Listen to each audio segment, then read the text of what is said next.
Hey, how's it going, guys? Thanks again for tuning into this DIY video on installing these coilovers on Trail Boss. I want to give a huge shout out to Dennis over at Bala Off-Road. Seriously, if it weren't for Bala, I would not have got these parts in I don't know, the time I did, right? Everyone's waiting for these coilovers 3 months plus. I was able to get them from the day I ordered them till the day they got to my door. It took about a week.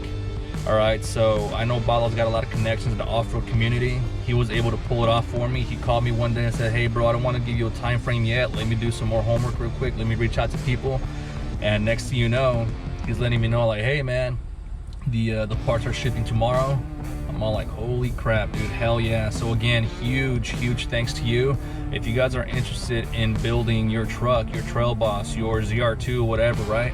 Check out balaoffroad.com. Check out their Instagram. This video is not sponsored by them, but because of his huge help, his huge contribution to this project here, you know, it's only fair that I give him a shout out. I'm gonna go ahead and leave a link to his shop in the description for this video and see what you guys like there. He's got lighting, he's got bed rails, he's got rooftop tent, suspension parts, you name it, guys. All right, again, thanks again. Now back to the video. All right, guys, here we are at Justin's place. We're about ready to install the King Coilovers onto the beast here. Get rid of those nasty Eibach ones I got. Just springs. Heavy duty Z71 here about to help us out. So get ready, guys. Pretty simple, straightforward swap, 1 for 1, and that's pretty much it. Got the wheel off. What we're gonna do now, we're gonna remove the brake caliper. It's only 2 nuts back here, and we're gonna zip tie using a heavy duty zip tie. Zip tied up here to the sway bar. Then after that, oh yeah, guys, don't forget to disconnect all your brake lines here, because you don't want to pull on those. And then from there, we're going to go ahead and disconnect all these little brackets here that are holding onto the knuckle. Just put them out of the way for now. And then we're gonna unscrew or loosen up these top 3 nuts on the strut tower. The bottom 2 here that hold the bottom of the shock. And then we are also going to disconnect or undo this freaking ball joint nut here. We won't need this because we're taking that off. And then after that, the sway bar end link, we're also going to disconnect it from here. And this linkage right here, the tie rod, gonna go ahead and take that off as well. And this is gonna let the knuckle move forward, and be careful because you don't want to pull your CV axle out or tear the boot off. We know. All right, so first the brake line, it's 10 millimeter. Just go ahead and undo that real quick. But yeah, when you guys take these screws out, just make sure, you know what I always do so I don't lose them, I put them back where I'm going to place them after I'm done. You know, it doesn't have to be tight, you know, just make sure they're hanging on to that. All right, so now I'm going to go ahead and start disconnecting all my 10 millimeter bolts or nuts.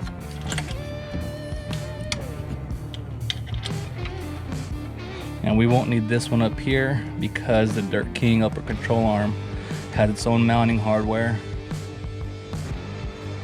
Pretty much makes this one obsolete. Man, look at all that fucking flex on this nasty ball joint. All right, guys, so that's 2 so far. So all we have to do now is remove 1, 2,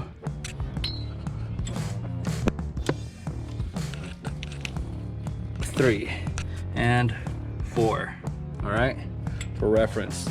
So I'll go ahead and do that now and come back once we're done with that. All right, guys, up next, we're gonna go ahead and remove the caliper real quick. Now it's just dirty from last time. Look at all that mud, guys. I'll show you guys. Get up in here. Look at that shit. Mud. Look at that. Shit's about 5 months old now. Anyways, I was saying, make sure you guys use one of these heavy duty zip ties, because what you do once you take this caliper off, you just guide the zip tie into the caliper, channel it out through here, and zip tie it to a place where you won't damage the brake lines. All right, so we're gonna go ahead and break this shit loose right now.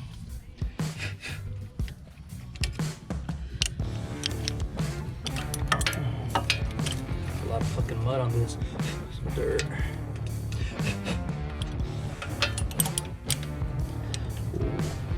leverage here.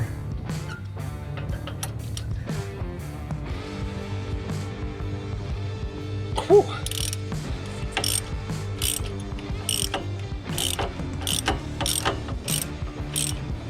There's one bolt loose, now the other.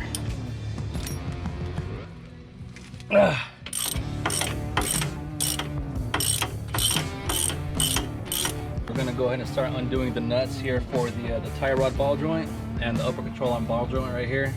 So this is gonna be a 21 millimeter, and I believe this is an 18. Don't quote me on that. And after that, we're gonna knock out these 3 nuts up there, 2 on the bottom of the shock, and the Sway Bar Linkage right here. And that should bring everything down for us. We'll pull the strut straight out and throw the King shock in there. All right, so now we're gonna go ahead and do the Sway Bar Linkage here. You're gonna have to use some pass-through sockets. It's a 9 millimeter and an 18. You can see there, Magic Justin's working. There you go. Sorry if it's sideways, guys, but you kind of have to see what we mean.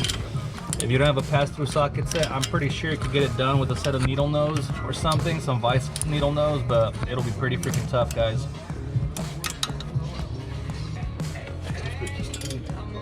Then after that, all we gotta do is knock this one out and take care of the ones holding the strut there. So just got this sway bar end link disconnected here from the bottom, the lower control arm. Now we're gonna start loosening these up here. It's only 3 of them, right? Yeah. 3 nuts. 1 is here, 1, 2, and the third one is back here. All right. So for this back one, you might have to do it through the hood and an extension freaking socket. But those are 18 millimeter. And after that, we're gonna loosen these 2 holding the shock, and then set a jack stand right underneath the lower control arm to prevent the CV boot from tearing out once this finally drops. All right, guys, so we're gonna go ahead and do that now with an 18 millimeter.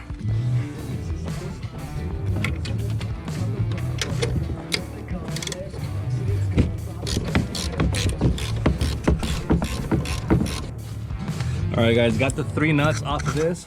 We were able to all do it, or do it all from the fender well. Now Justin's gonna go ahead and use his 15 millimeter electric socket to loosen these, and they're pretty long, so we're just gonna take them off right now.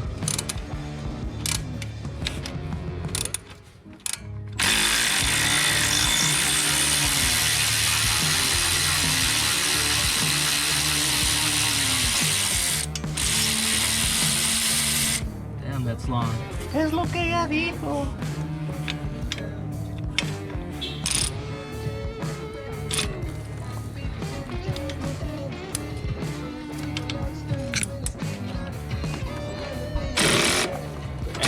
Look at all that mud and dirt and stuff falling out.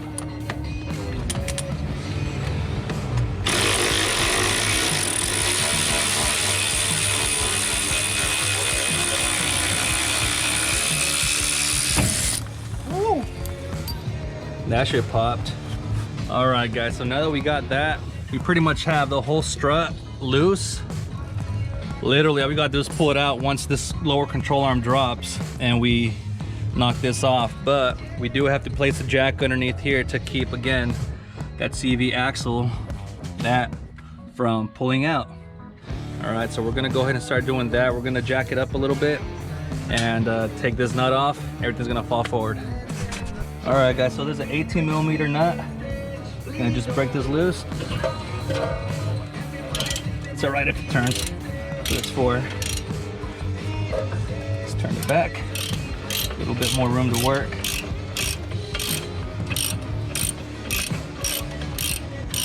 And this hardware here for the ball joint, the upper one, we do not need, because the Dirt King upper control arm already comes with its own castle nut and an actual cotter pin.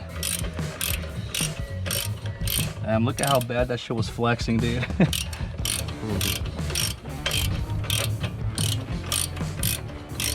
Woo! So we got the strut out, super easy. You guys saw that when this popped out, it pretty much left all this room in here, right? Could lift this a little bit. This controller is gonna drop. So it's better to use 2 people, 1 person to hold this. You let it sag down a bit, and the second person just literally sticks his hands in here lifts the strut a bit and pulls it out, and it comes right out, guys. And the King Coilover shocks, or coilovers, they have their own hardware too for the lower control arm, so you could ditch the clips and the big ass screw that comes on the factory setup. So what we're gonna do now, we're gonna go ahead and remove this upper control arm. It's got 21mm nuts and bolts here. Take those off, and then we're gonna cut this bump stop here with a little cheap Harbor Freight cutter. So let's go ahead and do that now. Mud galore. Break it loose. Ooh. There we go.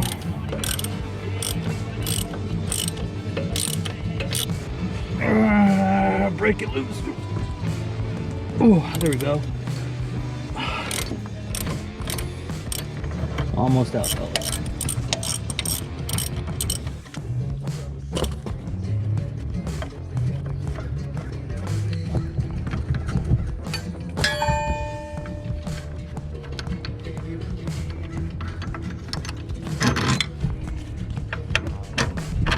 Bam. Wham bam, Afghanistan. All right, guys, go ahead and put both nuts and bolts off to the side. What we're gonna do, we're gonna cut out this bump stop. And I know sometimes, you know, like, oh wait, what exactly are you cutting? Let me show you with a marker. All right, guys, to show you exactly what we're gonna cut, we're gonna follow this line here. All right, the natural line here. That's what the Dirt King instructions have us cut, right? And don't forget to use safety glasses, guys.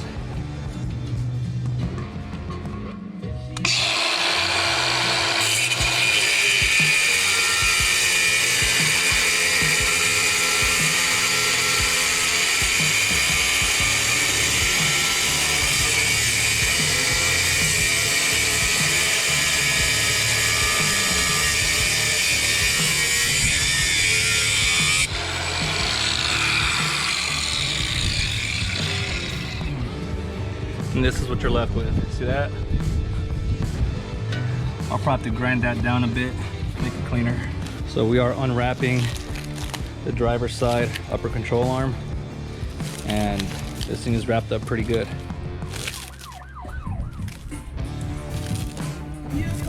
All right, so another step we're gonna do, we're gonna go ahead and add some Zerk fittings to the Dirt King control arms for the polyurethane bushings and pump them with a little bit of grease. And we're also going to do that to the ball joints.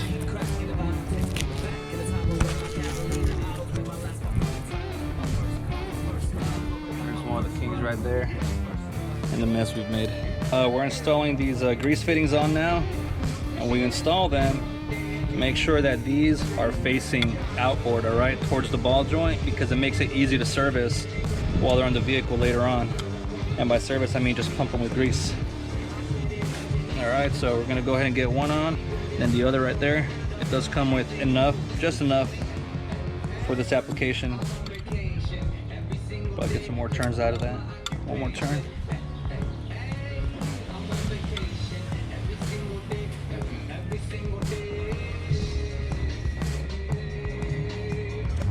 Bam. There's one, and the second one. And tight, then wrench it tight.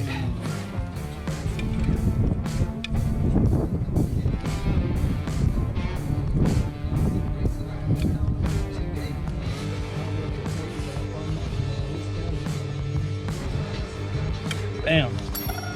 There we go, guys. Now we're gonna go ahead and grease them up now, because why not? Grease gun in that bitch. Just pump it full of lead. I mean, grease. You guys are gonna see some grease pour out of the bushings there.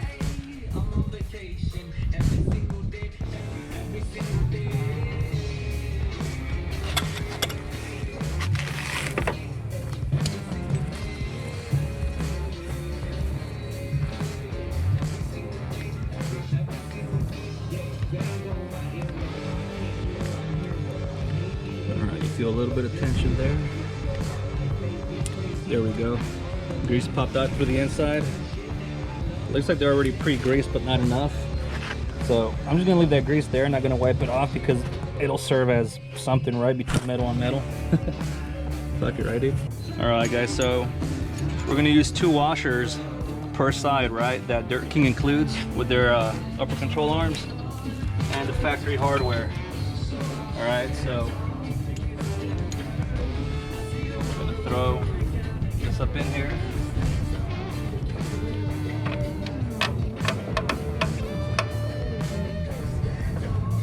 Oh. Hold on, guys. All right, there we go.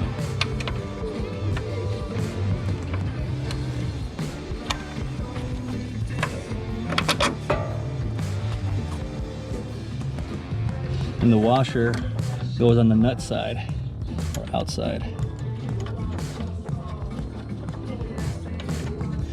Hand tighten that. And you guys could see here why we had to cut off that little piece, right? Because we're gonna get some added travel here too. So you don't want this upper control arm hitting on that bump stop, or else you have a like factory ride, which defeats the purpose of this kit. And I had another fucking one. Oh, here it is.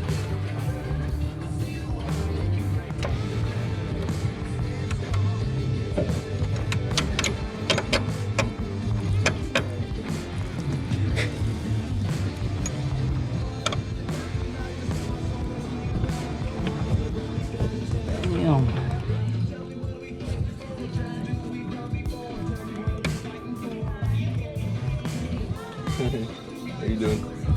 Hey buddy, how you doing, Lincoln? All right, now we just tighten. You guys will need a video for tightening. All right guys, upper control arm is in, greased Zerk fittings. We got this greased up as well from that fitting up there. And I forgot to get the caps for that, so I need to order that from Bala Off-Road. All right, so all we have to do now is slide the coilover up in there. And if you guys can see, comes with nuts and washers. All right, and what that pretty much does is it eliminates the need for the factory studs. So you're gonna put these up into the strut tower, and towards the top side, towards the engine bay side, you're gonna screw these in. And this is pretty much what holds the top part of the coilover to your strut tower. And the bottom portion, again, you don't need those little circlips from the shock. We got these here, all right, provided by King for the bottom part. All right guys, so we're gonna go ahead and slide this in, and all we're doing is really just sliding it in to these holes right here, how they fit. And don't forget, this hose faces you, and this is gonna go facing forward, mounted right here. All right, sorry if it's too dark, guys, but we're gonna go ahead and start doing that right now. We need 2 sets of hands for this, so unfortunately you can't see how we're gonna do it, but it's pretty simple and self-explanatory. We're using orange Loctite for all of our stuff here. It's in between blue Loctite and red Loctite, and this is supposed to help keep stuff straight and steady, and it won't break loose during vibrations, or so they claim. All right, so this is the one for the back part. It can be a bit tricky. Hopefully I get it. Yeah, I think it's better if I do it from the top, huh? No, you won't be able to see it from the top. Oh, no shit. The headers are in the way? The air box. Fuck.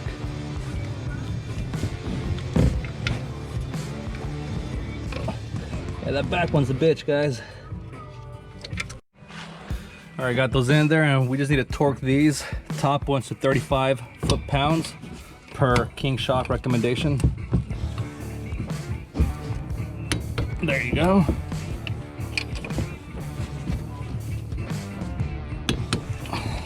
Last one back here.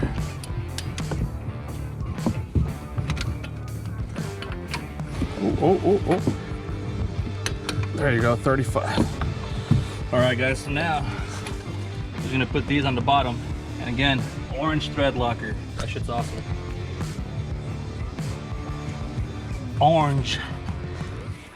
What rhymes with orange? Door. Just ask Eminem. All right, guys, so that pretty much, I mean, we're pretty much done with the install. Now we're just gonna put everything back together, reverse order. And yeah, guys, we just have to get in alignment now. I'm gonna take it over to Justin during the week. on Tuesday, get the alignment done, and we'll be ready to roll, guys. And the rears, I mean, I'm pretty sure you guys don't need an install for the rear. Pretty simple, guys. One nut each side, or one bolt each side. Swap it out, put them in, that's it. So this is the Reservoir Bracket, the mounting bracket that you're gonna use to bolt onto the frame. So my dumbass got rid of the little plastic skid plate that came with this because I got a different bumper, right? And I was supposed to retain that screw that's going to use, but luckily Justin had an extra screw, so saves the day. It threads right into that little bracket, and that's where this reservoir is going to go, guys. And you do have to put this bracket together, all right, before you try installing it, which is pretty easy. And use 2 Allen keys or Allen bolts up here. That's pretty much it. Put it on pretty tight, torque it down, and you guys are set. Pretty much done, guys, with the install here. Just want to show you how it looks right now. Like I said, straightforward. Everything we did in reverse when we put everything back together. Everything's set, torqued down, and this is what it should look like once you put it on. Reservoirs facing forward with the King off-road upright, obviously. So that's pretty much it, guys. Hope you guys learned something. Learn how to do it, how not to do it. You know, either way, it's a good watch. I don't know if you guys saw that. My smart ass was hammering in the direction of my face, and look at what happened. Little Harbor Freight jack stands collapsed and pinched me. I don't know, maybe it's the one with the recall. Who knows? But fuck it.